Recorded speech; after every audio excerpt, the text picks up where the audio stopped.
एक बार फिर से स्वागत है दोस्तों आपके अपने चैनल फ्यूचर पर, जिसका उद्देश्य आपके भविष्य की यात्रा को सही दिशा देना है।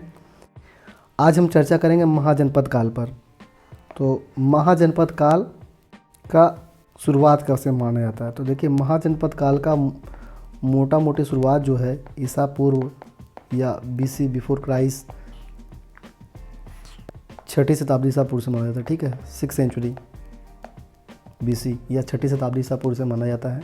ठीक है, देखिए जब हमने वैदिक काल में आपको बताया था कि परिवार ही कुल था, कुल ही ग्राम और ग्राम ही जन था, और जन ही आगे चलकर देखिए कुल या परिवार से बना ग्राम, ग्राम से बना जन, जन से बना जनपद,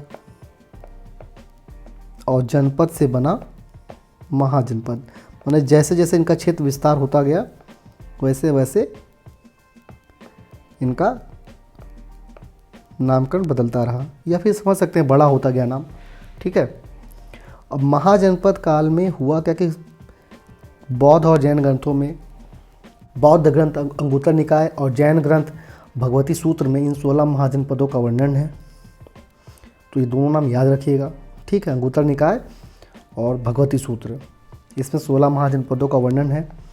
ये 16 महाजनपद गांधार से लेकर अस्मक यानी गोदावरी तट तक फैले हुए थे। ठीक है, तो ये महाजनपद देखिए यहाँ पे गांधार से लेकर, ये देखिए गांधार का क्षेत्र कंबोज की राजधानी थी, कंबोज महाजनपद था, उसकी राजधानी गांधार से लेकर ये देखिए ये गोदावरी तट तक फैली हुई थी।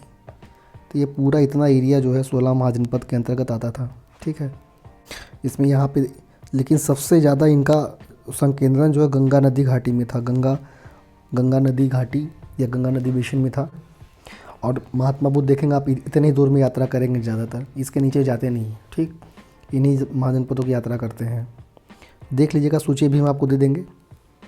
आपके सामने ये 16 महाजनपद है। अंक की राजधानी चंपा थी, जो भागलपुर, मुंगेर, मगध की राजधानी गिरिवज या राजगिरी थी, जो पटना से गया तक, पटना और गया के आसपास क्षेत्रों में थी। काशी की राजधानी वाराणसी थी, वाराणसी के आसपास के क्षेत्रों में था। वश की राजधानी कौशाम्बी थी, जो इलाहाबाद के आसपास उत्तर प्रदेश में था। बज्जी वैशाली या विदे या मिथिला, वैशाली मुजफ्फरपुर या दरभंगा के आसपास का क्षेत्र था। कौशल अवंती, फैजाबाद, गोंडा बहराइच उत्तर प्रदेश, अवंती का उज्जैन, मल्ल का कुशावती, पंचाल का काम्पिल, चेदी का शक्तिमती, कुरु का इंद्रप्रस्थ दिल्ली का आसपास क्षेत्र है। मत्स्य विराटनगर जयपुर के आसपास का क्षेत्र है। कंबोज हाटक, देखिए ये 3-4 ही ऐसे हैं जो गंगा डेल्टा के बाहर, इसमें कंबोज था, अस्मक था और गंधार था। ठीक है, बाकी सब गंगा घाटी में ही थे। ठीक, इतना ही जानिए, इतना इनका नाम जान लीजिए और थोड़ी सी कहानी और समझ लीजिए। ठीक है, देखिए इस समय क्या हुआ कि बहुत सारे शहर स्थापित हो गए। ठीक है, जिसके कारण इस समय को द्वितीय नगरीय क्रांति कहा जाता है। इसी समय 6 महानगर, ठीक है, अस्तित्व में आए। चंपा, श्रावस्ती, राजगिरी, वैशाली, कौशाम्बी और वाराणसी। देखिए इन सभी नगरों में ना केवल एकमात्र नगर वाराणसी है जो 6ठी शताब्दी ईसा पूर्व से अब तक लगातार जिंदा है। ठीक है, ये कभी भी नष्ट नहीं हो, बाकी सभी नगर नष्ट हो गए। देखिए चंपा के बारे में कभी पूछना क्वेश्चन आता है तो ये अर्धचंद्राकार थी। ठीक है, इसकी आकृति अर्धचंद्राकार थी। चंपा के वास्तुकार का नाम महागोविंद था। ठीक है, इन्होंने उसका डिजाइन बनाया था चंपा नगर का, जो अर्धचंद्राकार थी। ठीक है, इसके अलावा आप इन 16 महाजनपद का लिस्ट को याद कर लीजिएगा, यहाँ से प्रश्न खूब आते हैं। ठीक है, इसको मिस मत करिएगा। सभी 16 महाजनपदों के महत्वपूर्ण तथ्यों को जानने के बाद हम लोग कुछ महत्वपूर्ण प्रश्नों को भी हल करेंगे ताकि आपका बेसिक कॉन्सेप्ट क्लियर हो जाए। 6ठी शताब्दी ईसा पूर्व में 16 महाजनपदों के विषय में निम्नलिखित में से कौन सा बौद्ध ग्रंथ में सूचना मिलती है? तो मैंने इसके बारे में आपको बता रखा है। अंगुत्तर निकाय, जैन ग्रंथ भगवती सूत्र में भी इसका वर्णन मिलता है, ये भी मैंने आपको बता रखा है। इन 2 ग्रंथों का नाम याद रखिएगा। विश्व का पहला गणतंत्र वैशाली में किसके द्वारा स्थापित किया गया? तो लिच्छवियों के द्वारा।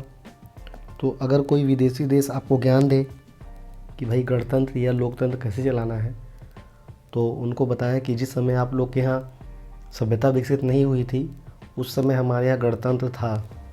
ठीक है, ईसा पूर्व 6ठी सदी में विश्व की प्रथम गणतांत्रिक व्यवस्था कहाँ थी? तो वैशाली में थी। ये कुछ महत्वपूर्ण तथ्य हैं, ये केवल आपके प्री में ही नहीं, जब आप मेंस में क्वेश्चन लिखेंगे तो वहाँ पर भी यूज़ होगा। भाई जब गणतंत्रात्मक प्रणाली के बारे में लिखेंगे तो इतिहास हो और चाहे पॉलिटी, हर जगह काम आएगा। अगर आपने वहाँ एक बार लिख दिया तो आपको अच्छा नंबर मिल जाएगा। उदयन वासव दत्ता की दंत कथा संबंधित है, तो ये उज्जैन से संबंधित है। उदयन वासव दत्ता की दंत कथा उज्जैन से संबंधित है। इस कथा को महाकवि भास ने अपने नाटक स्वप्न वासव दत्ता में वर्णित किया है, ठीक है, जिसमें वत्स के नरेश उदयन और अवंती नरेश प्रदौत की पुत्री वासव दत्ता की प्रेम कथा है। प्रथम मगध साम्राज्य का उत्कर्ष किस शताब्दी में हुआ? तो 6ठी शताब्दी ईसा पूर्व में हुआ। इसके बारे में मैंने आपको समझा रखा किस तरह से इसका उत्कर्ष हुआ और इसका कारण क्या था। क्योंकि मगध के पास जो उनकी राजधानी थी वो पूरी तरह से सेफ जोन में थी।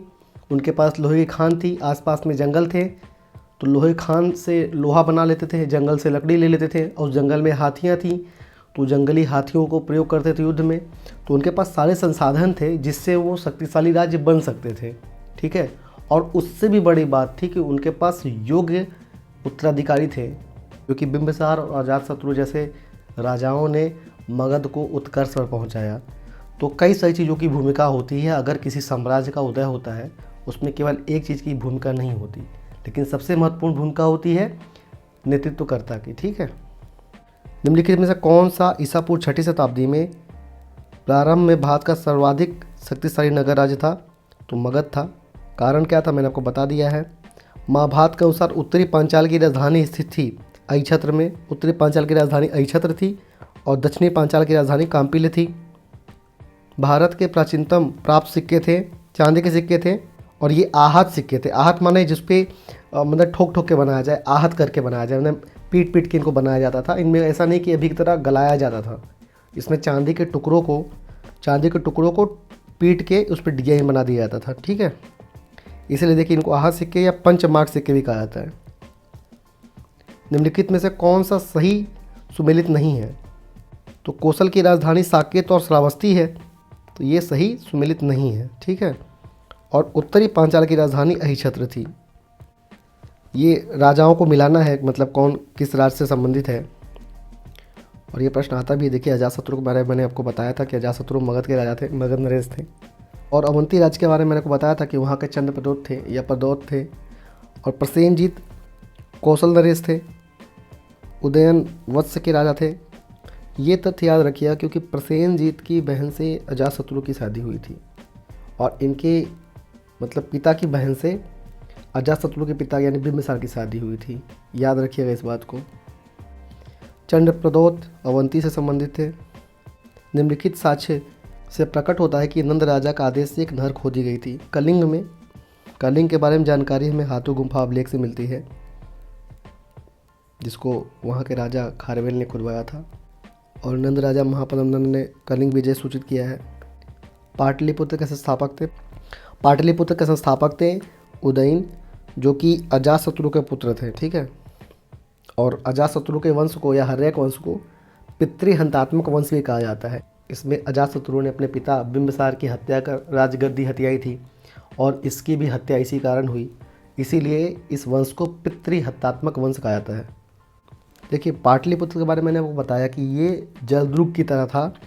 उत्तर में ये गंगा से घिरा हुआ था और पश्चिम में सोन नदी से, और यहाँ पर एक पुनपुन नदी भी मिलती थी। इस कारण पाटलिपुत्र पूरी तरह से सेफ था और ये भी एक महत्वपूर्ण कारण है पाटलिपुत्र के उदय का।